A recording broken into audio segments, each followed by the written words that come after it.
నమస్తే, నేను జర్నలిస్ట్ శ్రీనివాస్. ఈరోజు న్యూస్ అనాలిసిస్లో ముందుగా ఆంధ్రప్రభ పేపర్లో వచ్చిన వార్తలను చూద్దాం. బడ్జెట్లో మా సంగతి మరవద్దు, ఆంధ్రప్రదేశ్కి ప్రాధాన్యత ఇవ్వండి అని చంద్రబాబు నాయుడు గారు నిన్న దావోస్ నుంచి డైరెక్ట్ ఢిల్లీ పోయిండు. ఏంది మతలబ్ అంటే నేను అక్కడ ఒక టీవీ ఛానల్లో కూడా చూసిన. అంతకుముందు ఆంధ్రజ్యోతిలో రాసిండు, నారా లోకేష్ గారు గడ్డగట్టే మంచుగడ్డలపై నడుచుకుంటూ పోతాడు అని ఫోటో వచ్చింది, వీడియో వచ్చింది. మరి ఆ వీడియో తీసినోడు ఫోటో తీసినోడు కూడా అదే గడ్డ మీద ఉండగా ఇక అసలు ఆయన ఒక్కడే ఈ భూప్రపంచం మీద మంచుగడ్డల మీద నడిచినట్టు, ఇక రాష్ట్రం కోసం మొత్తం గడ్డగట్టే చలిలో తండ్రి కొడుకు తిరుగుతున్నట్టు ఆంధ్రజ్యోతి ఈనాడు ప్రొజెక్ట్ చేయటాన్ని చూసినాయి. కానీ అక్కడ ఏమైందంటే ₹1 రాలే, దారి ఖర్చులు దండగైందట. 80 కోట్ల రూపాయలు దారి ఖర్చులైన ఇద్దరికి పోయి రావటానికి ప్రభుత్వం సొమ్ముతోని. అవి కూడా పోడలే, కనీసం ఒక్కటంటే ఒక్క ఒప్పందం జరగలేదు. ఇక దాన్ని మాయ చేయటం కోసం ఢిల్లీ పోయింది డైరెక్ట్. చంద్రబాబు నాయుడు గారు చూసిన వాడు దావోస్ నుంచి కనీసం ఇంటికి రాకుండా ఢిల్లీ పోయి ఆడ యుద్ధం చేయడానికి పోయింది అన్నట్టు రాశారు. ఏంది ఆయన చేసిన యుద్ధం అంటే ఇగో ఇది. బడ్జెట్లో మా సంగతి చూడండి అంటుండే, మా సంగతి మరవద్దంటే ఈ మరవద్దు గిరవద్దు అంటే ఇది నితీష్ కుమార్ ఎట చేసిండు పోయిన బడ్జెట్లో. పాట్నాలో కూర్చొని నాకు ఎంత ఇవ్వాలని చిట్టి రాసి పంపిండు. పాట్నాలో, బీహార్ రాజధాని పాట్నాలో కూర్చొని నాకు 59,000 కోట్ల రూపాయలు కేటాయించాలని చెప్పి చిట్టి రాసిండు. అంతే, చిన్న కాగితం మీద రాసి పంపిండు, దాంట్లో కేటాయించారు. అది దమ్మంటే, అది గట్స్ అంటే. నువ్వు పోయి బొక్యాలు ఇచ్చి వెంకటేశ్వర స్వామి ప్రతిమ ఇచ్చి అమిత్ షా గారికి వంగి వంగి దండాలు పెడితే డబ్బులు రావు. యుద్ధం చేయాలి. ఆంధ్రప్రదేశ్ 5 కోట్ల మంది ప్రజల పక్షాన గట్టిగా కొట్లాడాలి, మాట్లాడాలి. మీరు ఎందుకు మాట్లాడాలంటారు అంటే మీకు ఇలా ఆ ప్రాధాన్యత ఉంది. నరేంద్ర మోడీ కూర్చున్న 4 కాళ్ళ కుర్చీలో ఒక కాలు చంద్రబాబు నాయుడు గారిదే. 21 మంది ఆంధ్రప్రదేశ్ నుంచి ఎంపీలు మద్దతు ఇవ్వకపోతే అక్కడ ఆ కుర్చీ నిలబడదు. అంత ప్రాధాన్యత, అంత అవకాశం, అంత అవసరం ఉంది ఇవాళ మీకు. అడిగే అవకాశం, అడిగే హక్కు వచ్చింది మీకు. మీరు పోయి కూర్చొని మా సంగతి చూడండి, కాస్త మాకెళ్ళి చూడండి ఎవడు చూడడు. మీకు వెళ్ళి దావోసులో అట్లా అడిగే ఎవడు చూడలే. పాంప్లెట్లు పంచి ఒక్కడు కూడా ఒక ఒప్పందం కాలే. కానీ దాన్ని ఏమొచ్చిందయ్యా దావోస్ నుంచి అంటే చెప్పడానికి లేక ఇప్పుడు నిర్మలా సీతారామన్ గారు కలిసి మా సంగతి చూడండి అన్ను. ఆ సంగతి ఏందనేది ఫిబ్రవరి 1 రోజు మనకి తెలిసిద్ది. ఎట్లాగో ఆడ ఏం లేదు, తడి లేదు కాబట్టే ఇక నేను పోయినా అడిగినా చెప్పుకోవడానికి చేస్తానో తెలియదు. రెవెన్యూ లోటు భర్తీ చేయండి, అమరావతి పోలవరానికి ఆర్థిక సాయం అందించండి, వెనకబండి జిల్లాలకు ప్రత్యేక ప్యాకేజీ నిధులు విడుదల చేయండి, పోలవరం బనకచర్ల నదుల అనుసంధానానికి సహకరించండి, విశాఖ స్టీల్ ప్లాంట్ ప్యాకేజీకి కృతజ్ఞతలు. కేంద్ర ఆర్థిక మంత్రి నిర్మలా సీతారామన్తో సీఎం చంద్రబాబు భేటీ అయ్యిండు. మాజీ రాష్ట్రపతి కోవింద్తో కూడా మర్యాదపూర్వక భేటీ అయ్యిండట. మర్యాదపూర్వకం అంటే ఆయన ఇది జమిలీ ఎన్నికలకు సంబంధించి కమిటీకి చైర్మన్, ఆయన రిపోర్ట్ ఇచ్చిండు. మరి మర్యాద దాంట్లో ఆ మర్యాద ఏమో. ఇది ప్రాధాన్యత ఇవ్వండి, మమ్మల్ని చూడండి, మమ్మల్ని మరవద్దు, బడ్జెట్లో మా సంగతి మరవద్దట. అసలు మర్చిపోయారేం పడు, గుర్తు చేయడానికి పోయిండు. మర్చిపోయే కథకు వచ్చింది చంద్రబాబు నాయుడు గారు. ఇదైతే కిందనే ఇంకొక పెద్ద జోకు ఉంది. పెట్టుబడులు బృందాలు వస్తున్నాయి, సిద్ధంగా ఉండండి అంటుండు ముఖ్యమంత్రి గారు. రాష్ట్రానికి వచ్చి రావడంతోనే అధికారులు, సిఎస్ మిగతా అధికారులతోని పెట్టుబడులు బృందాలు వస్తున్నాయి, సిద్ధంగా ఉండండి అంటే అక్కడ పెట్టుబడి బృందాలు పిచ్చోళ్ళు గారు. మీరు పోయినట్టు దారి ఖర్చులు 80,000 కోట్ల రూపాయలు ప్రజలే పెట్టిపోయి ఉట్టినే చేతులు దులుపుకొని వచ్చారు కదా. వాళ్ళు ఏం రాదలుచుకొని మీతో ఒప్పందం. మళ్ళీ ఇది ఒక కలరింగ్. యాడ్ నుంచి వస్తే బృందాలు ఒప్పందం చేసుకుంటూ రావడానికే దిక్కుండదు వాళ్ళకి. నిజంగానే జరిగిన ఒప్పందాలకి అన్నీ 100% రావు. 1,00,000 కోట్ల ఒప్పందం జరిగితే 25,000 కోట్లు వస్తే గగనం. ఒక్క ఒప్పందం లేదా, ఎవడు వత్తనన్నారు రెడీగా ఉండనని మళ్ళీ వాళ్ళ టైం ఎందుకు వేస్ట్ చేస్తారు. ఆయన చెప్తుండు, దావోసు ప్రతిపాదనల కార్యరూపం ముఖ్యమంత్రి చంద్రబాబు దృష్టి, త్వరలో రాష్ట్రానికి దిగ్గజ సంస్థలు సీఈఓలు ప్రతినిధులు సమగ్ర ప్రణాళిక సిద్ధం కావాలని అధికారులకు సీఎం ఆదేశం. ఈయనేమో బ్రాండ్ ఏపీ @దావోస్ రాష్ట్ర ప్రగతి అంతరంగాన్ని ఆవిష్కరించిన మంత్రి లోకేష్. ఏంది అంతరంగం? ఏడిది అంతరంగం? పురియమ్మ భజన. రాష్ట్ర ప్రగతి అంతరంగాన్ని ఆవిష్కరించినాడు దావోస్లో. అసలు ఆడు చూసేటోళ్ళు లేక ఫోటోలు దిగుతాను గుంజుకొని ఫోటోలు దిగిన పరిస్థితి ఏమో మనకు కనపడుతుంది. 30 మందికి పైగా గ్లోబల్ పారిశ్రామికవేత్తలతో ముఖాముఖి భేటీలు, 8 రౌండ్ టేబుల్ సమావేశాలు, 9 మంది అంతర్జాతీయ నిపుణులతో చర్చలు, సక్సెస్ఫుల్గా టూర్ ముగించుకొని రాష్ట్రానికి మంగళగిరిపై మక్కువ చాటిన యువనేత. 30 మంది గ్లోబల్ పారిశ్రామికవేత్తలట. 30 పైసలు రాలే. నన్ను పంపించినా నేను కూడా సమావేశం అయితే ఏముంది అందులో? ఇప్పుడు గవర్నమెంట్ డబ్బులు ఇచ్చి ఫ్లైట్ ఇచ్చి పంపించే హోటల్ బుకింగ్ అన్నీ 5 స్టార్ హోటల్ పెట్టి పోయి ఫోటోలు దిగమంటే ఎవడైంది దిగుతుంది. దాంట్లో పెద్ద ఇక దాంట్లో లోకేష్ ప్రావీణ్యం ఏంది, ఆవిష్కరించేది ప్రగతిని అంతరంగాన్ని ఆవిష్కరిస్తామట. ఏముంది దాంట్లో? 4 ఇంగ్లీష్ ముక్కలు వస్తే అయిపోయా. నేను పలానా స్టేట్ నుంచి వచ్చినా పలానా స్టేట్కి మంత్రిని, ఫోటో దిగుతా నీతోనంటే ఎవడైనా దిగనిస్తాడు? దిగనీరా? ఇక దానికి ప్రగతికి అంతరంగాన్ని ఆవిష్కరించిండట. ఇక అసలు ఇంకా మనం ఇది ఆంధ్రజ్యోతిలో పోతే ఇంకా చాలా చిత్ర విచిత్రాలు ఉంటాయి. భజనలు ఉంటాయి, శ్లోకాలు ఉంటాయి, శోకాలు ఉంటాయి, అన్నీ ఉంటాయి. ఇంకా ఆడికి పోలే. ఇది ఈ మా సంగతి మరవద్దు కాదు, కానీ దావోస్ సంగతి మరిపీయటానికి అనమాట ఈ కథ అంతా. ఏమి లేదు, దావోస్ పోయిన కథ అంతా మరిపీయటం. మీ సంగతి వాళ్ళు ఎప్పుడో మర్చిపోయారు, అది వేరే విషయం అనుకో. బడ్జెట్లో మా సంగతి మరవద్దు కాదు, దావోస్ గురించి మమ్మల్ని మళ్ళీ అడగవద్దు ఎవరు రిపోర్టర్లకు ఇట్లా అమరావతికి పోతే అది మరిపీయటానికి ఇది చేశారు. ఇంకోటి వైసీపీకి షాకు, రాజకీయాలకు గుడ్ బై చెప్పిండట విజయసాయిరెడ్డి. సంచలన నిర్ణయం, రాజ్యసభకు పార్టీ సభ్యత్వానికి రాజీనామా. నేడు ఢిల్లీలో అధికారికంగా ప్రకటన. ఆయన బాటలోనే మరో 2 నేతలట. ఏపీకి అమిత్ షా వచ్చి వెళ్ళాక అనూహ్యంగా మారుతున్న పరిణామాలు. కాషాయ తీర్థం పుచ్చుకునే యోచనలో విజయసాయిరెడ్డి. చిరంజీవికి రాజ్యసభ ఇస్తారంటూ జోరుగా ప్రచారం. అదే బాటలో అయోధ్య రామిరెడ్డి. రాజీనామా వార్తలను ఖండించిన ఎంపీ. అసత్య ప్రచారాలు నమ్మొద్దని సూచన. ఏ రాజకీయ పార్టీల్లోనూ చేరటం లేదు, వేరే పదవులలో ప్రయోజనాలు డబ్బు ఆశించి రాజీనామా చేయడం లేదు. ఇది పూర్తిగా నా వ్యక్తిగత నిర్ణయం. ఇది వ్యక్తిగతంగా కాదు, పాడు కాదు, కానీ ఇదేదో స్కెచ్ ఉంది. భారతీయ జనతా పార్టీ స్కెచ్, అందులో ఏమీ లేదు. భారతీయ జనతా పార్టీ 3వసారి అధికారంలోకి వచ్చాక ట్రెండ్ మార్చారు. గతంలోనే ఖండోలు కప్పించుకునేది వేరే పార్టీలో గెలిచినండి. ఇప్పుడు ఖండోలు కాదు, రాజీనామా చేసి మా ఖండవ మేమే గెలిపించుకుంటాం అనే పద్ధతికి వచ్చింది. ఇప్పటికే 3 రాజ్యసభ సభ్యులు రాజీనామా చేశారు. ఈయనతో 4. ఆర్ కృష్ణయ్య, బీదా మస్తానరావు, మోపుదేవి వెంకటరమణ. ఈ 3 కూడా వైఎస్ఆర్సీపీ నుంచే రాజ్యసభకి ఎన్నికయ్యారు. ఇప్పుడు ఎంతో 4, ఈ 11 ఉన్నాయి రాజ్యసభలకి, 7కి వచ్చింది ఇప్పుడు. ఆ 7 మరి 6 అయిద్దా 5 అయిద్దా ఎక్కడ అయిద్దో తెలియదు ఫిగరు, ఎందుకంటే అది భారతీయ జనతా పార్టీ చేతిలో ఉంది. ఇప్పుడు మనకు కనపడుతుంది స్పష్టంగా. ఆర్ కృష్ణయ్య వైసీపీలో రాజీనామా చేసిండు, బీజేపీ నుంచి రాజ్యసభ మెంబర్ అయ్యిండు. ఇంకో 2 తెలుగుదేశానికి ఇచ్చారు. ఇప్పుడు ఇది నాకు తెలిసి బీజేపీ ఖాతాలో పోద్ది. పవన్ కళ్యాణ్ గారి అన్న సినీ నటుడు చిరంజీవి గారికి రాజ్యసభ ఇవ్వాలట. నాగబాబు గారికి ప్రయత్నం చేసిండు మొన్న, కాలే. ఒక అన్ననేమో మంత్రివర్గంలో, ఇంకొక అన్న రాజ్యసభకు పంపిస్తారట, కేంద్రంలో మంత్రి పదవి ఇస్తారనుకుంటాం. మొత్తానికి బీజేపీ కీలకంగా పావులు కలుపుతుంది. ఆంధ్రప్రదేశ్ రాజకీయాలను మార్చాలని ఒక ప్రయత్నం చేస్తుంది. చంద్రబాబు నాయుడు గారికి ముడ్డు కిందికి నీళ్ళు తెచ్చే కార్యక్రమం స్టార్ట్ అయింది. ఎందుకు అంటే, ఒకవైపు పవన్ కళ్యాణ్ గారిని ఎగేస్తున్నారు, ఇంకొక వైపు మళ్ళీ వాళ్ళ అన్నను పట్టుకొచ్చి అక్కడ కేంద్రంలో మంత్రి పదవి ఇచ్చి బీజేపీ కండువ కప్పించి ఆడ బెర్త్ కావాలంటే ఈయన రాజీనామా చేయాలి. ఇవన్నీ నాకు ఏ ప్రయోజనం లేదు, ఒత్తిడి లేదు, ఇవన్నీ ఉట్టిముచ్చట్లు. ఆయన విజయసాయి రెడ్డి గారు స్పష్టంగా చెప్పిండు ట్విట్టర్లో, అమిత్ షా గారికి మోడీ గారికి కోటి వందన అంటే థ్యాంక్స్ అని చెప్పిండు.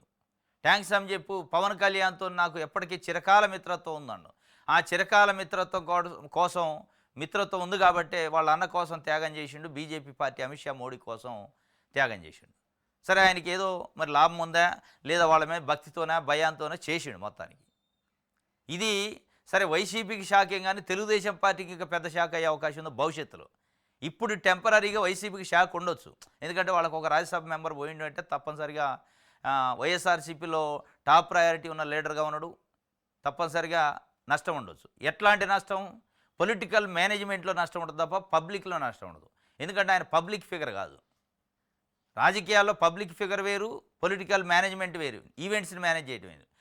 ఈ విజయసాయి రెడ్డి గారు ఒక రకంగా మేనేజర్ అన్నట్టు, సమన్వయకర్తగా పనిచేస్తాడు.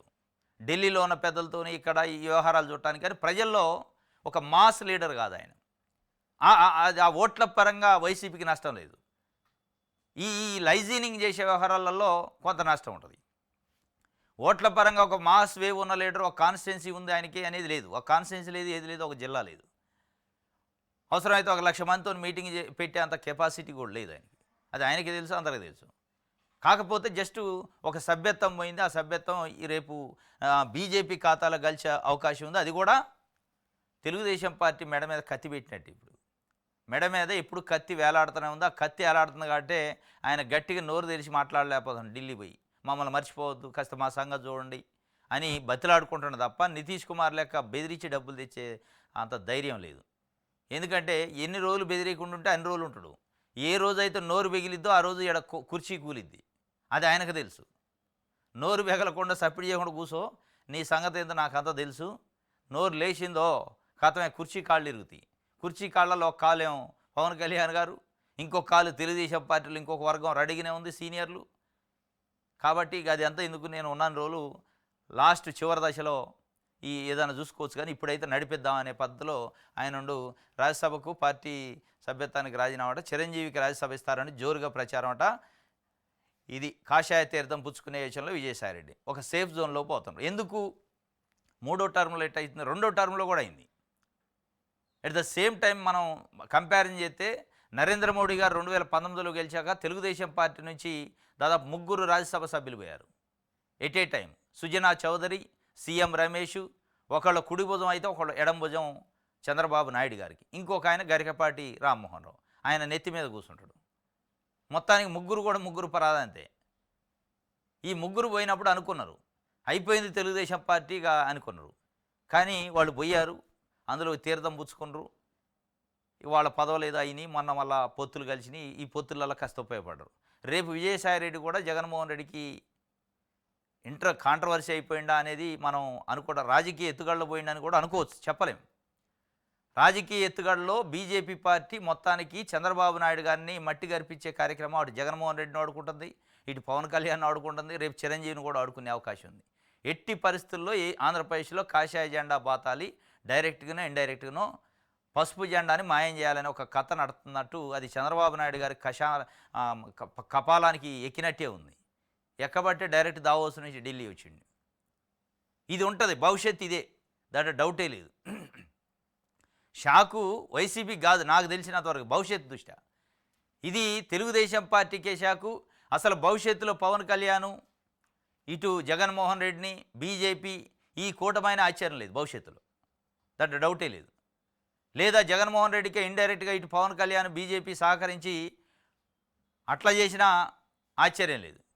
ఈ ఆప్షన్స్ ఉన్నాయి. ఎట్టి పరిస్థితుల్లో ఈ షాకు వైసీపీకి తాత్కాలికమైన షాక్ అయితే టీడీపీకి శాశ్వతమైన షాక్ అయ్యే అవకాశం కనిపిస్తుంది మనకి, దాంట్లో డౌటే లేదు. రైట్, ఇది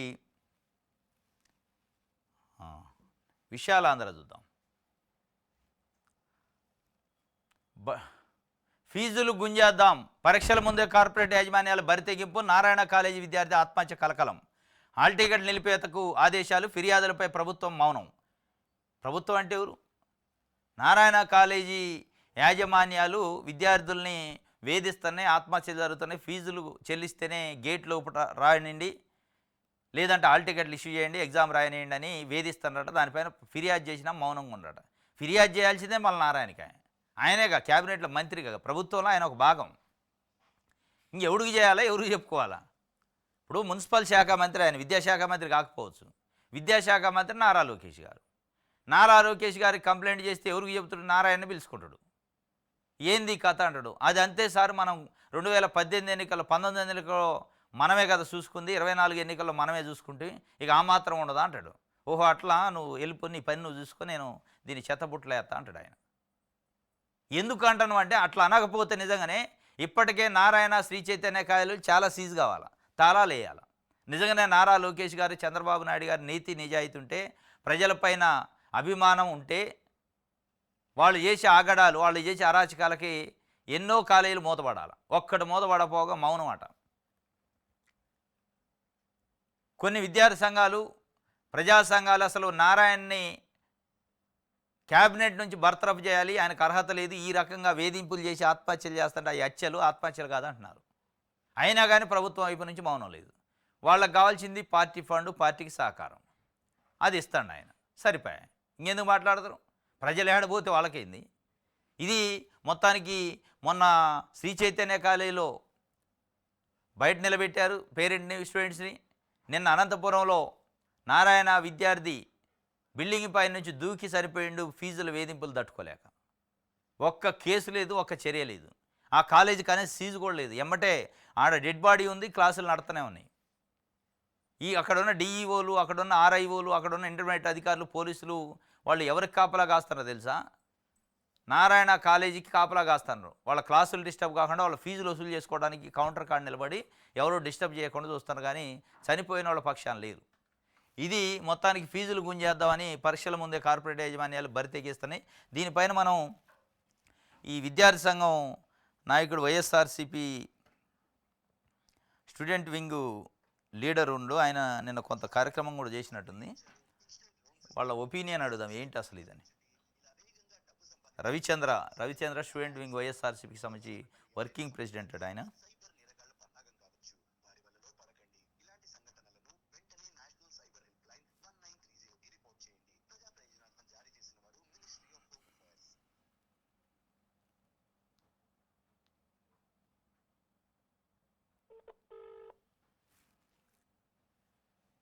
హలో రవిచంద్ర గారు, good morning sir. Good morning అండి. సార్, ఇలా దాదాపు చాలా పేపర్లో వచ్చింది, నారాయణ శ్రీ చైతన్య విద్యా సంస్థలు ఫీజుల పేరుతోని వేధిస్తున్నాయి, పిల్లలు ఆత్మహత్య చేసుకుంటున్నారు.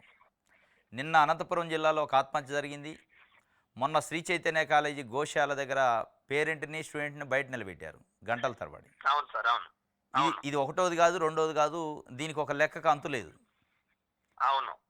మీరు ఒక విద్యార్థి సంఘంగా ఏమనుకుంటున్నారు? అసలు ఎడిపోతుంది విద్యా వ్యవస్థ, ఎట్లాంటి సంస్కరణ చేయాలి, ప్రభుత్వాలు ఎట్లా స్పందిస్తున్నాయి?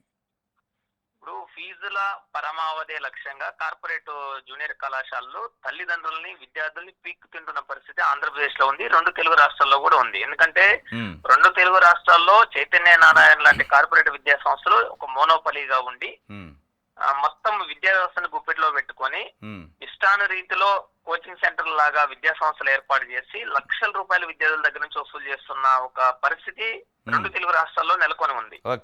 ఒకే బ్రాంచ్ మీద అనేక విద్యా సంస్థలు ఏర్పాటు చేసుకొని స్కూల్ స్థాయి నుంచే ఐఐటి ఒలింపియాడ్ శిక్షణ పేరుతోటి కాలేజీలు చేసి ఈ రోజు వాటిలో NEET coaching, IIT coaching, JEE ఇలాంటి కోచింగ్ల పేరుతోటి లక్షల రూపాయలు. ఈ రోజు ఒక రెసిడెన్షియల్ కళాశాల నారాయణ చైతన్య వాళ్ళు నీట్ కోచింగ్ కి 3.5 నుంచి 4 లక్షల రూపాయలు వసూలు చేస్తున్నారు. మీరు టర్మ్ ఫీజుల పేరుతో వసూలు చేస్తా ఉన్నాయి. మీరు ఫీజు సకాలంలో చెల్లించకపోతే విద్యార్థుల్ని బయట నిల్చోబెడుతున్నారు. ఎగ్జామ్స్ అటెండ్ చేయించడం లేదు, చాలా తీవ్రంగా హింసిస్తున్నారు. ఇప్పుడు మొన్న అనంతపురం నారాయణ జూనియర్ కళాశాల విద్యార్థి బిల్డింగ్ పై నుంచి దూకాడంటే అతన్ని 3 గంటలు ఫీజుల కోసం ఎండలో నిల్చోబెట్టారు. చాలా మానసిక ఆవేదన చెందాడు. దాంతో తట్టుకోలేక ఆత్మహత్యకు పాల్పడ్డాడు. అది ఆత్మహత్య కాదు, అది కాలేజీ యాజమాన్యం చేసిన హత్య అని మనం భావించాల్సిన అవసరం ఉంది. నిజంగా చంద్రబాబు నాయుడుకి, లోకేష్ కి నైతిక విలువలు ఏమైనా ఉంటే నారాయణ మంత్రి పదవి నుంచి తక్షణమే తొలగించాలని మా వైఎస్ఆర్ విద్యార్థి సంఘం తరఫున డిమాండ్ చేస్తున్నాం సార్. ప్రెస్ కాన్ఫరెన్స్ కూడా పెట్టారు మీరు దానిపైన? అవును పెట్టాము. ఏమంది ప్రభుత్వానికి ఏమైనా లెటర్ ఇచ్చారా ఎవరికన్నా మీరు? ఇంటర్మీడియట్ బోర్డు దృష్టికి తీసుకెళ్లాము. వాళ్ళు మేము పరిశీలి చేస్తామని అంటారు తప్ప ఎక్కడా నిర్దిష్టమైన చర్యలు తీసుకోవడం లేదు. ఈ రోజు సొసైటీ ముసుగులో రిజిస్ట్రేషన్లు చేసుకుని నారాయణ చైతన్య జూనియర్ కాలేజీలు ప్రభుత్వాల నుంచి పన్ను మినహాయింపు పొంది పిల్లల నుంచి వేల లక్షల రూపాయలు వసూలు చేస్తున్నారు. మరి వాటి మీద ఎందుకు ఇంటర్మీడియట్ బోర్డు స్పందించడం లేదు? ఈ రోజు ఇంటర్మీడియట్ బోర్డులో నారాయణ జూనియర్ కళాశాల ప్రిన్సిపల్ ఒక అతన్ని నియమించుకొని మంత్రి నారాయణ గారు అడ్డగోలు నిర్ణయాలు చేస్తా ఉన్నారు. ఈ రోజు ఇంటర్మీడియట్ బోర్డును కూడా నారాయణ కళాశాల అడ్మినిస్ట్రేషన్ సెంట్రల్ ఆఫీస్ గా మార్చేసి ఇష్టాన్ రీతిగా వ్యవహరిస్తా ఉంటే ఈ ప్రభుత్వం ఎందుకు స్పందించడం లేదు? గతంలో జగన్మోహన్ రెడ్డి గారి పాలనలో ఎవరైనా విద్యా సంస్థలకు సంబంధించిన వాళ్ళు, జగన్మోహన్ రెడ్డి గారికి దగ్గరగా ఉండే ఏ విద్యా సంస్థ వాళ్ళైనా, ఎవరైనా తెలిసిన వాళ్ళైనా వాళ్ళ మనుషుల్ని నియమించుకున్న దాఖలాలు ఉన్నాయా? లేకపోతే జగన్మోహన్ రెడ్డి గారి పాలనలో ప్రభుత్వం వైపు నుంచి బయట వ్యక్తులు ఇంటర్మీడియట్ బోర్డులో నియమించిన దాఖలాలు ఉన్నాయా? మరి ఎందుకు చంద్రబాబు నాయుడు వచ్చిన తర్వాత మంత్రి నారాయణకు సంబంధించిన మనుషులు, వ్యక్తులు ఇంటర్మీడియట్ బోర్డులో ఉంటున్నారు? అంటే సంస్కరణలు చేస్తా అంటున్నారు, అదేనా సంస్కరణ? ఇప్పుడు సంస్కరణల పేరుతోటి అడగోళ్ళు నిర్ణయాలు. ఇప్పుడు ఫస్ట్ ఇయర్ ఎగ్జామ్స్ రద్దు చేసి అందరినీ ప్రమోట్ చేస్తారు సెకండ్ ఇయర్ కి. దానివల్ల ఏం జరుగుతుంది? కార్పొరేట్ జూనియర్ కళాశాలలో అడ్మిషన్స్ పెరుగుతాయి. అడ్మిషన్స్ పెరిగిన తర్వాత సెక్షన్లు పెంచుకుంటారు. సెక్షన్లు పెంచుకున్న తర్వాత సెక్షన్ కో రకమైన ఫీజు, ఇప్పుడు ఐపీఎల్, ఎంపీఎల్ ఇలా రకరకాల పేర్లతోటి ఫీజులు వసూలు చేస్తారు. ఫీజులు పెంచుకోవడం కోసం, అడ్మిషన్స్ పెంచుకోవడం కోసం, తద్వారా లక్షల రూపాయలు ఆర్జించి పిల్లల మానసిక ఆవేదనతోటి, ఇబ్బందులతోటి ఆడుకోవడమే ఈ రోజు నారాయణ చైతన్య లాంటి విద్యా సంస్థలు చేస్తున్న పని. అవి కార్పొరేట్ జలగల్లాగా మారిపోయి విద్యార్థులను హింసిస్తున్నాయి. నిజంగా వాళ్ళు ఉమ్, ఫీజు అడగాలంటే తల్లిదండ్రులను అడగాలి, ఎస్, తల్లిదండ్రులని ఇబ్బంది పెట్టాలి. కానీ ఎస్, పిల్లలు కరెక్ట్. క్లాస్ కి వచ్చిన తర్వాత ఉమ్, స్టూడెంట్ ని నిల్చోబెట్టి అందరిలో ఇష్టం వచ్చినట్టు మాట్లాడితే ఆ విద్యార్థి మానసిక పరిస్థితి ఏంటి? ఒక టీనేజ్ లో ఉండే స్టూడెంట్ 15 ఏళ్ళు 17 ఏళ్ళు ఉన్న విద్యార్థి ఓకే, ఫీజు కట్టాలని మీ తోటి విద్యార్థులు అందరి ముందు హేళనగా మాట్లాడితే అతని పరిస్థితి ఏంటి? అవును, ఎస్, అందుకనే ఉమ్, కాలేజీ యాజమాన్యాలు చేస్తున్న దాష్టికాలు అన్ని ఇన్ని కావు. గతంలో ఫీజుల నియంత్రణ కమిషన్ గత జగన్మోహన్ రెడ్డి గారి పాలనలో మానిటరింగ్ ఉంది. ఉమ్, ఆ సరిగ్గా ప్రమాణాలు పాటించిన కాలేజీల పైన కూడా చర్యలు తీసుకున్నారు, వాటికి జరిమానాలు కూడా విధించారు. ఈ 7 నెలల కూటమి పాలనలో ఒక్క జూనియర్ కాలేజీ అయినా చైతన్య నారాయణ లాంటి కార్పొరేట్ కాలేజీ పైన ఒక్క కాలేజీ పైన చర్యలు తీసుకున్నారా? ఓకే, మంత్రి లోకేష్ గారు చెప్తున్న మాటలకి చేస్తున్న ఆచరణకి ఏమాత్రం సంబంధం లేదు. ఉమ్, ఆయన విద్యాశాఖని గాలికి వదిలేసి మిగతా శాఖలన్నిటికీ షాడో ముఖ్యమంత్రి లాగా ఆయన వ్యవహరిస్తా ఉన్నాడు. రాష్ట్ర వ్యాప్తంగా ఆంధ్రప్రదేశ్ లో ఓకే, చాలా దారుణాలు జరుగుతా ఉన్నాయి. ఇప్పుడు చైతన్య నారాయణ జూనియర్ కళాశాలలో పనిచేస్తున్న సిబ్బందులు, నాన్ టీచింగ్ స్టాఫ్ ఎవరైతే ఉన్నారో ఉమ్, వాళ్ళని ఒక బానిసలాగా మార్చుకొని జీతాలు పెంచకుండా గుడ్డు చాకిరీ చేయిస్తా ఉన్నారు. ఉమ్, హాస్టల్స్ లో సరైన భోజనం విద్యార్థులకు పెట్టడం లేదు, ఉమ్, కనీసం నాణ్యత పాటించడం లేదు, ఫుడ్ సేఫ్టీ అధికారుల పర్యవేక్షణ లేదు, ఉమ్, ప్రజారోగ్యాన్ని గాలికి వదిలేశారు. ఉమ్, ఫీజుల కోసం ఇష్టం వచ్చిన రీతిలో ఊరవతల కాలేజీ క్యాంపస్లు పెట్టుకొని ఉమ్, సిటీ అవుట్స్కట్స్ లో ఓకే, లక్షలు కోట్ల రూపాయలు ప్రభుత్వాల పన్ను మినహాయింపు తీసుకొని ఫీజులు దండుకుంటున్నారు. ఓకే. సంక్రాంతి పండగకి వెళ్ళి వచ్చిన విద్యార్థి ఉమ్, 20,000 రూపాయలు ఫీజు పే చేశాడు, ఇంకో 50,000 ఫీజు పే చేస్తేనే లోనకి రావాలని గోశాల చైతన్య కాలేజ్ యాజమాన్యం మెడబట్టుకొని కొడుకుని తండ్రిని గేటు బయటకు ఓకే, ఓకే, నెట్టేశారు. ఓకే, ఓకే, ఓకే, వాళ్ళ కాలేజీ ముందు ఆందోళన చేస్తే పోలీసులు మీడియా రంగ ప్రవేశం తర్వాత అనివార్యంగా కాలేజీ లోనకి ఎలో చేశారు. మొత్తం ఫీజు 3 లక్షలు, వాళ్ళు కట్టాల్సిందో 1,00,000 రూపాయలు, 20,000 కట్టారు. 50,000కి టైం బాండ్ అడిగారు. టైం కనీసం సమయం గడువు ఇవ్వకపోతే ఉమ్, ఆ పేరెంట్ అప్పటికప్పుడు ఎక్కడ తీసుకొని వస్తారు? 20,000 పే చేశారు కదా, ఎందుకు ఆ పిల్లోని లోనకి ఎలో చేయలేదు? అవును, అంటే ఫీజుల కోసమే కాలేజీ యాజమాన్యాలు పిల్లల్ని తీవ్రంగా హింసిస్తున్నారు. కాలేజీలో క్లాసులో తరగతి మధ్యలో విద్యార్థిని లేపి ఫీజు ఇస్తావా చస్తావా, ఫీజు కట్టకపోతే నువ్వు ఎందుకు చదువుకోవాలని అసలు కించపరిచే వ్యాఖ్యలు చేస్తున్నారు. పిల్లల్ని మానసిక ఆవేదన గురి చేస్తున్నారు. నిన్న అనంతపురంలో జరిగిన దానిపైన ఏమన్నా సీజ్ చేశారా? కాలేజీని సీజ్ చేయడం కానీ కేసు పెట్టడం కానీ ఏమైనా జరిగిందా? అసలు చంద్రబాబు నాయుడు ప్రభుత్వంలో కాలేజీలో నారాయణ లాంటి మంత్రి నారాయణ కళాశాల ఏదైనా ఇన్సిడెంట్ జరిగి ఆత్మహత్య చేసుకుంటే ఆ కాలేజీని ఇమ్మీడియట్ గా సీజ్ చేసేంత ధైర్యం ప్రభుత్వ అధికారులకు ఉంటుందా? ఈ ప్రభుత్వానికి ఉంటుందా? చంద్రబాబు పాలనలో చేయగలుగుతారు? అంత ధైర్యం ఉందా? ఎక్కడ చెయ్యరు. నిన్న విద్యా సంఘాలు వెళ్ళి ఆర్ఐఓ కార్యాలయం ముందు బైఠాయించి ఆందోళన చేశారు. ఆర్ఐఓ నా మాత్రమే ఏదో చర్యలు తీసుకుంటా అన్నారు. ఆర్ఐఓ చేతిలో, ఆర్జేడీ చేతిలో, కలెక్టర్ చేతిలో ఏమీ ఉండదు. ఒక్క ఫోన్ కాల్ తోటి అంతా అయిపోతుంది. లోకేష్ గారు ఏమైనా రివ్యూ చేసిండే దానిపైన, ఈ ఇన్సిడెంట్ పైన? ఒక్క ప్రకటన ఇవ్వలేదండి. ఇప్పుడు ఆయన బర్త్డే వేడుకలు జంగారెడ్డిగూడెంలో పిల్లలు ఎండలో నిల్చోబెట్టి చేశారని ఆయన దాని మీద ట్వీట్ చేశాడు, స్పందించాడు. నా బర్త్డే వేడుకలు స్కూల్స్ లో ఎవరు నిర్వహించొద్దని. అంటే మొత్తం అయిపోయిన తర్వాత చేశాడు. ఆయన బర్త్డే వేడుకలు విద్యా సంస్థలు నిర్వహించొద్దని ఆయన బర్త్డేకి ముందు రోజు చేయాలి ట్వీట్. అవును, మొత్తం స్కూల్స్ లో విద్యా సంస్థలో బర్త్డే వేడుకలు, పుట్టినరోజు వేడుకలు చేశాక అప్పుడు ఆయన చల్లగా ఒక ట్వీట్ చేశాడు. ఓకే, అంటే ఇది ఒక ప్రాణం కదా, దీనిపైన కనీసం రివ్యూ లేదా? కన్సర్న్ మంత్రి కదా. చనిపోతే నారాయణ విద్యార్థి బిల్డింగ్ పై నుంచి దూకి చనిపోతే, ఆత్మహత్య పాల్పడితే మరి ఎందుకు ఒక ట్వీట్ చేయలేదు ఆయన? ట్వీట్ కాదు సార్, ప్రెస్ కాన్ఫరెన్స్ పెట్టాలి.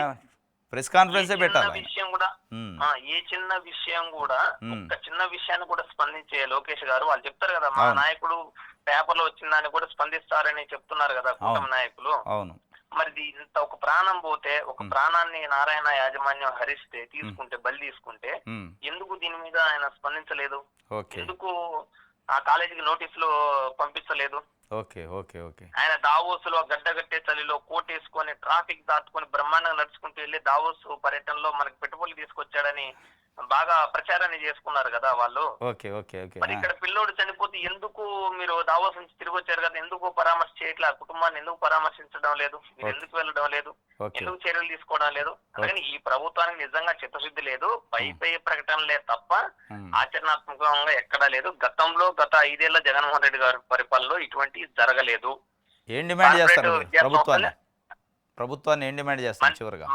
మంత్రి నారాయణని ఉమ్, తక్షణమే మంత్రి పదవి నుంచి తీసేయాలి, తొలగించాలి. ఓకే. కాలేజీ యాజమాన్యం పైన క్రిమినల్ కేసు నమోదు చేయాలి. ఉమ్, ఆ కాలేజీ గుర్తింపు రద్దు చేయాలి. ఉమ్, కార్పొరేట్ కళాశాలలో ఫీజుల నియంత్రణ చట్టాన్ని అమలు చేయాలి. ఓకే. ఈ ప్రభుత్వం వచ్చాక ఒక్క ఫీజుల చట్టం లేదు, ఫీజుల కమిటీ లేదు. ఉమ్, గతంలో ఫీజుల నియంత్రణ పర్యవేక్షణ మరియు కమిషన్ ని ఉమ్, జగన్మోహన్ రెడ్డి గారు నియమించి 5 ఏళ్లు బ్రహ్మాండంగా పర్యవేక్షణ చేశారు. మరి ఈ ప్రభుత్వం వచ్చిన 7 నెలల్లో ఆ కమిటీని ఎందుకు ఏర్పాటు చేయలేకపోయారు?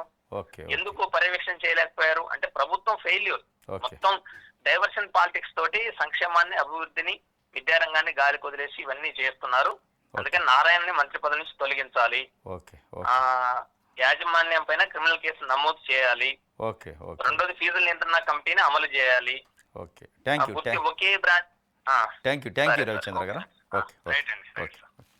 ఇది వారు చెప్తున్న నారాయణని మినిస్ట్రియల్ క్యాబినెట్ నుంచి బర్తరఫ్ చేయాలి ఇమీడియట్గా. ఎందుకంటే ఇది ఆత్మహత్య కాదు, నారాయణ యాజమాన్యం చేసిన హత్య అని చెప్పి విద్యార్థి సంఘాలు డిమాండ్ చేస్తున్న పరిస్థితి. మరి ఇప్పుడు లోకేష్ గారు ఏం చేస్తారు, దీనిపైన కనీసం మాట్లాడతారా, రివ్యూ చేస్తారా అనేది మనం చూడాలి. ఇప్పుడు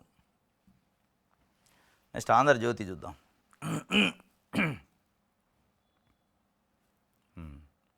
జగన్ హయాంలో ఆంధ్ర విలువెలైందట, ఆర్థికంగా కునారిల్లిందంటూ నీతి ఆయోగ్ నివేదిక వెల్లడి. తీవ్ర ఆర్థిక లోటు, భారీగా అప్పులు, అతి తక్కువ మూలధన వ్యయం, ఘోరంగా దెబ్బతిన్న ఆంధ్రప్రదేశ్. ఆర్థిక ఆరోగ్య సూచీలో 17వ స్థానం. ఇవన్నీ పాత కథేనే. ఇది ఏంటంటే వాస్తవంగా నీతి ఆయోగ్ నిన్న ఫిజికల్ హెల్త్ రిపోర్ట్ ఇండెక్స్ అని ఒకటి విడుదల చేసింది. దాంట్లో ఆంధ్రప్రదేశ్లో ఈ కొత్త ప్రభుత్వం వచ్చాక పాత ప్రభుత్వానికి ఉన్న రెవెన్యూ లోటుకు సంబంధించి, ఆదాయ లోటుకు సంబంధించి, అప్పులకు సంబంధించి, లేదంటే సేల్స్ ట్యాక్స్ సంబంధించి, జిఎస్టీ వసూలుకు సంబంధించి, స్టాంప్స్ అండ్ రిజిస్ట్రేషన్ ఆదాయానికి సంబంధించి తగ్గుదల అయింది ఈ 7 నెలల కాలం నుంచి అని ఒక రిపోర్ట్ ఇచ్చింది. చంద్రబాబు నాయుడు గారు వచ్చాక స్టాంప్స్ అండ్ రిజిస్ట్రేషన్ శాఖ నుంచి వచ్చే ఆదాయం తగ్గిందట, సేల్స్ ట్యాక్స్ నుంచి వచ్చే ఆదాయం తగ్గిందట, జిఎస్టీ నుంచి వచ్చే ఆదాయం తగ్గింది. దాంతోపాటు దాదాపు 6,700 కోట్ల రూపాయల రెవెన్యూ లోటు ఉంది. వీటన్నిటినీ ఒక రకంగా హెచ్చరించింది నీతి ఆయోగ్, దీన్ని సరి చేసుకోండి చంద్రబాబు నాయుడు గారు అని. అది ఏం చేసిండు, ఆంధ్రప్రదేశ్ జగన్ హయాంలో ఆంధ్ర విలువెలాట అయిపోయా, విలువెల అయింది, ఆ కథ అయింది. మీరు వచ్చాయి మళ్ళీ ఈ విలువెల ఇది రాసి 5 ఏళ్ళు పెన్నులో ఇంకంతా అయిపోయిందా రాత్రి. ఇప్పుడు ఆడ దాన్ని చెప్పకుండా నీతి ఆయోగ్ ఒక గవర్నమెంట్ సంస్థ, సెంట్రల్ గవర్నమెంట్, వాళ్ళు రిలీజ్ చేసిన దాన్ని కూడా తప్పుకు ప్రచురించారు.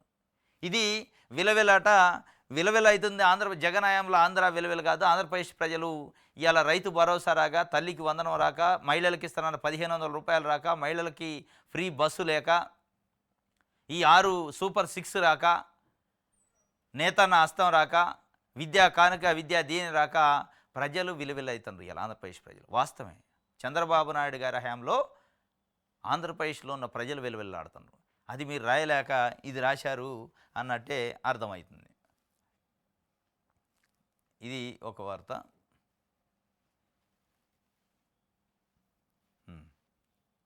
సాక్షి చూద్దాం. ఇంకా సాక్షిలో ఆ నీతి ఆయోగ్ దాని గురించి రాశారు. గాలి లెక్కలు, గ్రాఫిక్స్ కబర్లు, బాబు పాలనలో పెరిగిన అప్పులు, తగ్గిన రెవెన్యూ రాబడి, కుండ బద్దలు కొట్టిన కాగు గణాంకాలు, 6,047 కోట్లు తగ్గిన రెవెన్యూ రాబడి. ఇది రాయేది ఆంధ్రజ్యోతి. 6,047 కోట్లు రెవెన్యూ రాబడి చంద్రబాబు నాయుడు గారు వచ్చాక తగ్గిందట. అమ్మక పన్ను, స్టాంప్స్ అండ్ రిజిస్ట్రేషన్ రాబడి అదే దారి. కేంద్రం నుంచి వచ్చే గ్రాంట్లోనూ భారీగా తగ్గుదల. డిసెంబర్ నాటికి ఏకంగా 73,875 కోట్ల అప్పులు, రెవెన్యూ లోటు 64,444 కోట్లు, ద్రవ్య లోటు 73,635 కోట్లు. ఈ లెక్కన వృద్ధి రేటు పెరుగుదల అంతా ఊహాజనితం. ఎవరు అనుకుంటున్నారా పెరిగిద్దని వృద్ధి రేటు? చంద్రబాబు నాయుడు గారు చెప్తారు. అది ఎట్ట పెరిగిద్ది? పునాది లేకుండా గోడ నిలుతుంది, బిల్డింగ్ నిలుతుంది. పునాది లేని బిల్డింగ్ ఇక అట్లా. ఇగో పిక్చర్స్ వేశారు క్లియర్గా. ఇగో ఈ లెక్క నిన్న నీతి ఆయోగ్ విడుదల చేసింది. ఈ లెక్క బయటికి రాకుండా ఉండటం కోసం ఆంధ్రజ్యోతి పేపర్ ఏం చేసింది, జగన్మోహన్ రెడ్డి హయాంలో ఆంధ్ర విలువెల అని రాసింది. ఇక్కడ విలువెల అవుతుంది.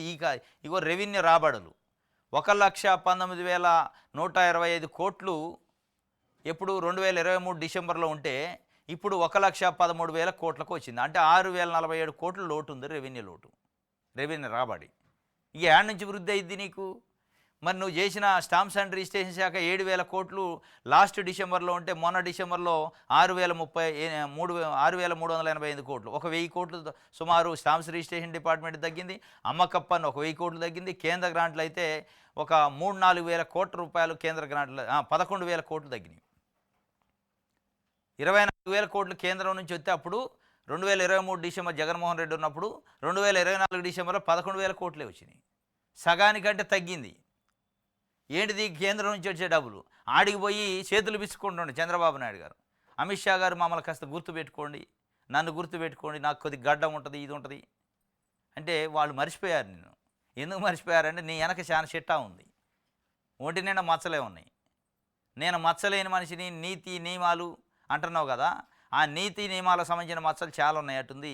వాళ్ళు అసలు డ్యాక్కనే 24,000 కోట్లు డిసెంబర్ 2023లో వస్తే కేంద్రం నుంచి గ్రాంట్లు ఇప్పుడు 11,000 కోట్లే వచ్చినాయి. అంటే మీ విజన్ ఏంది, మీ కథ ఏంది, మీ పట్టుదల ఏంది, మీ లాబీ ఏంది అనేది అర్థమవుతుంది. ఇది అంతా రాయలేక ఇప్పుడు ఆడలేక మధ్యలో దరువు అన్నట్టు చేసిండు ఆంధ్రజ్యోతి పేపర్. ఆడలేక మధ్యలో దరువు వేస్తాడు ఆయన దరువు.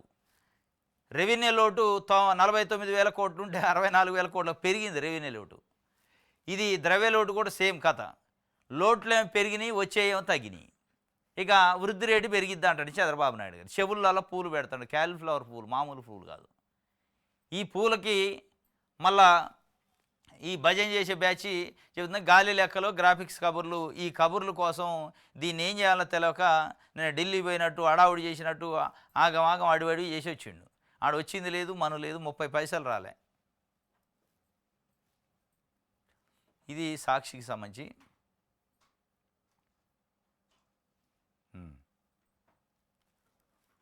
రైట్.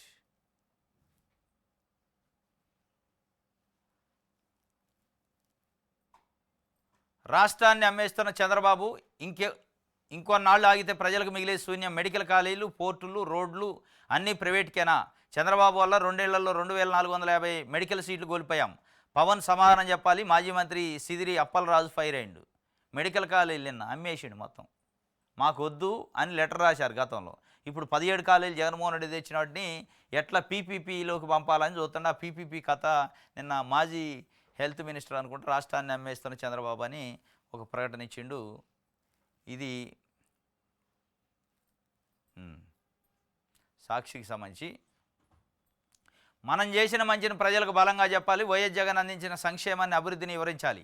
తాజా పరిణామాలపై అవగాహన పెంచుకోవాలి. విష ప్రచారాన్ని సమర్థంగా ఎదుర్కోవాలి. వైఎస్ఆర్సీపీ శ్రేణులకు పార్టీ రాష్ట్ర కోఆర్డినేటరు సజ్జల రామకృష్ణారెడ్డి పిలుపుచ్చిండు. మీడియా కమ్యూనికేషన్పై వైఎస్ఆర్సీపీ వర్క్షాప్ పెట్టిందట. దాంట్లో ఆయన నిన్న సజ్జల రామకృష్ణారెడ్డి మాట్లాడుతూ ఆయన చెప్పిండు, మనం చేసిన 5 సంవత్సరాల్లో ఏదైతే ప్రజలకు మంచి చేసినో దాన్ని బలంగా చెప్పాలి. అదేవిధంగా గోబెల్స్ ప్రచారాలను కూడా తిప్పికొట్టాలి, తప్పుడు ప్రచారాలని అనే ఒక ప్రకటన ఆయన ఇచ్చిన పరిస్థితి. ఇంకోటి, పెట్టుబడులు రాకపోవడానికి అరాచక పాలనే కారణం. వైఎస్ఆర్సీపీ అధికార ప్రతినిధి మాజీ మంత్రి ఆర్కే రోజా గారు మాజీ మంత్రి చెబుతున్నారు, రాష్ట్రానికి పెట్టుబడులు రాకపోవడానికి చంద్రబాబు అరాచక రెడ్ బుక్ పాలనే కారణం అట. వాస్తవం. మరి ఎవరిని పడితే వాడిని ఐపీఎస్లు తీసిపోయి కక్ష ఉందని చెప్పి అరెస్టులు చేయించి జైల్లో పెడితే మొత్తం రాష్ట్రం ఏం లేదు బూడిదైపోయింది, విధ్వంసమైందని చెప్తుంటే గత 5 సంవత్సరాలు చెప్తే ఇప్పుడు అధికారంలోకి వచ్చాక విధ్వంసమైంది అని చెప్తుంటే ఎవడో అతను పెట్టుబడి పెట్టాడు, ఏమి లేదని తెలిస్తే వస్తాడు ఎవడన్నా. ఇప్పుడు పెళ్లి సంబంధాలు పెట్టాడు, పెళ్ళికొడుకు పనికిరానోడు, బడ్డు బైరాగి తాగుబోతుంటే ఎవడన్నా పిల్లలు ఎత్తడా? ఇక అదే కథ అయింది. వీళ్ళు 5 ఏళ్ల నుంచి ఆ పెళ్ళికొడుకు పనికిరాడు, వాడు సత్తువు లేదు, ఇది లేదు, అది లేదు, అప్పులైని, తాగుబోతూ తిరిగిపోతూ అని చెప్పినాక మీరు చెప్తే ఆంధ్రప్రదేశ్ని అసలు పనికిరాని దాని కింద చెప్తారు. మీ మీడియా మీరు ప్రచారం చేసి ఇవాళ పోయి బ్రోచర్లు పట్టుకొని పోయి సూట్లు వేసుకొని నిలబడితే ఓహో మీది పనికిరాందటగా రాష్ట్రం, నువ్వే చెప్పినవుగా ఇక నాకు ప్రకటనలు వాళ్ళు మొఖాన్ని కొట్టే. ఇక అదే కథ ఉంది. రోజా గారు అదే చెప్తున్నారు. చంద్రబాబు నాయుడు గారికి సంబంధించి అరాచక పాలన, రెడ్ బుక్ పాలన వల్లనే పెట్టుబడులు రావట్లేదు, దాంట్లో సందేహం లేదని మరి వచ్చినట్టు బిల్డప్. మళ్ళా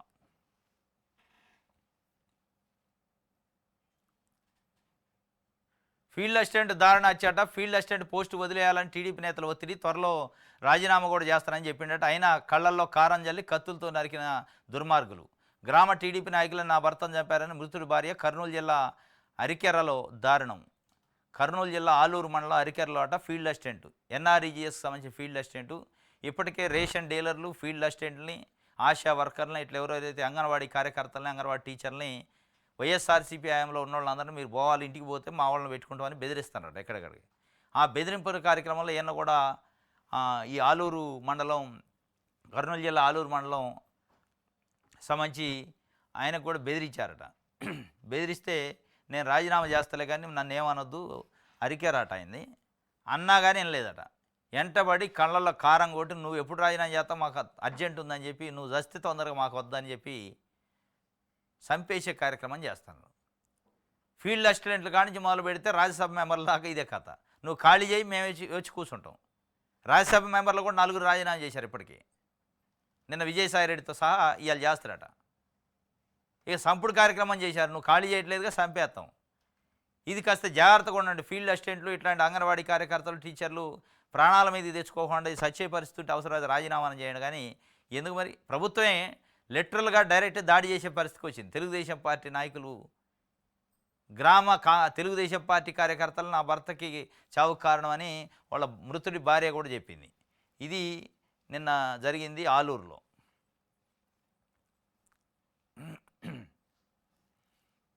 ఎస్, ఇది సాక్షికి సంబంధించి.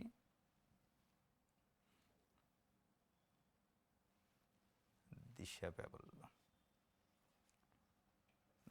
తెలంగాణకి ఇది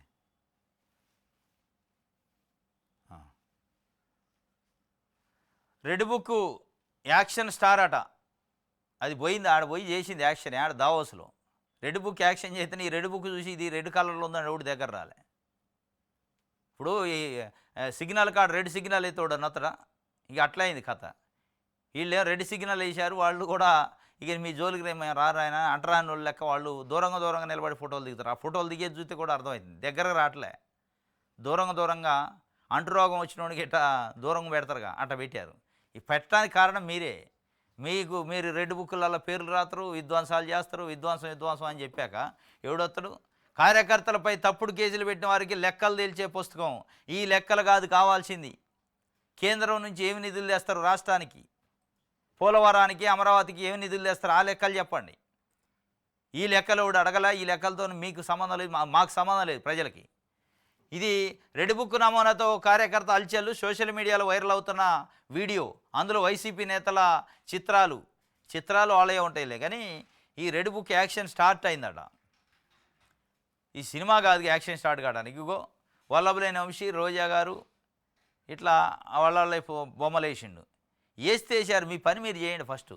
ఈ బొమ్మలు వేయడానికి కాదుగా మిమ్మల్ని ఎందుకుంది. ఈ రెడ్ బుక్ రాయడానికి మీరు అవసరంలే. ఇది సోషల్ మీడియాలో వైరల్ అవుతుందట, విమర్శలు గుప్పిస్తున్న వైసీపీ. ఐటీడీపీ సమావేశంలో మంత్రి లోకేష్ ఎవరైనా ఇచ్చిండట, రెడ్ బుక్ లైవ్లో ఉన్నది, మీరు ఏ ఊరు ఇబ్బంది పడద్దు, రెడ్ బుక్ నాకు గుర్తే ఉంది, ఫోర్స్లో ఉంది, అమలు చేస్తూనే ఉన్నాం మనం, ఎక్కడెక్కడ ఎవరెవరిని ఎక్కడ అమలు చేయాలో చేస్తామని చెప్పిండట. ఇది చెప్తుండే ఆయన కార్యకర్తలకి. చదివే నా రాజకీయ పెట్టుబడి అని హోంమంత్రి అనిత వ్యాఖ్య చేశారు నిన్న. ఆమె నిన్న ఒక టీచర్ సంబంధించిన ఎస్సీ ఎస్టీ ఎంప్లాయీస్ సంబంధించిన డైరీ కార్యక్రమం, ఓపెనింగ్ కార్యక్రమాలు చెప్పారు.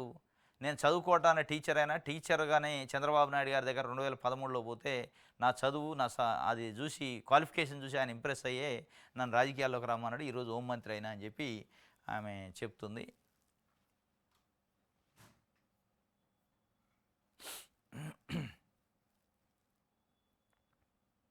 రైట్, ఇది వార్త.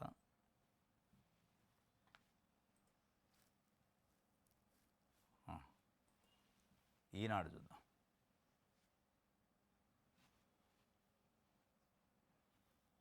రాజకీయాలకు సాయిరెడ్డి గుడ్ బై చెప్పిండట. ఆది నుంచి అరాచకమే ఆయన పైనట. ఈ ఆది నుంచి రాసిందే కొత్త ఏముంది అందులో. మరి ఇప్పుడు అరాచకం చేసిండు కాబట్టి ఇప్పుడు ఇందులో జాయిన్ చేసుకోకుండా ఉండాలి ఆయన్ని. అటు బీజేపీ కానీ తెలుగుదేశం పార్టీ కానీ. బీజేపీ వాళ్ళు డైరెక్ట్ కండగా పెట్టేట్టు ఉండరు. అట్టేట చేసుకుంటాం అనండి. లేదంటే బీజేపీలో జాయిన్ అయిన తర్వాత అరాచక శక్తులను ఎట్ట జాయిన్ చేసుకుంటాం మోడీ అని వార్నింగ్ ఇస్తారా? ఆ గట్స్ ఉన్నాయా? ఉట్టిదే ఇదంతా. రైట్, ఇది